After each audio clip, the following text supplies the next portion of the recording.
Hey everyone, in this video, I'll show you how to use Synthesia to create corporate training videos.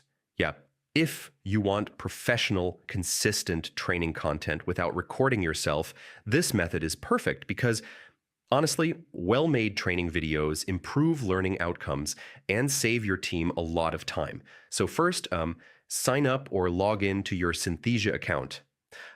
Click Create Video and choose an AI presenter that fits your corporate style. You can customize their appearance, voice, and language to match your company branding. Next, write or paste your training script. Yeah, break it into clear sections, and Synthesia will automatically convert your text into natural sounding speech, so you don't need to hire a voiceover or record yourself.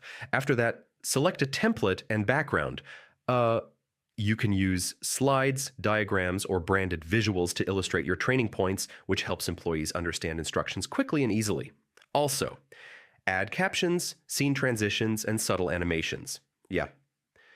These features make your videos more engaging and professional, keeping viewers focused and improving retention. And yeah, preview your video before finalizing. So once everything looks correct, render and Hi download everyone. it, ready to share on your internal platform, LMS, or email to employees. In Finally, this video, experiment with different presenters, voices, and layouts. Most of the time, using Synthesia for corporate training allows businesses to create high-quality, professional videos efficiently, saving time while delivering consistent, engaging learning content. Hope this helped, and I'll see you in the next one.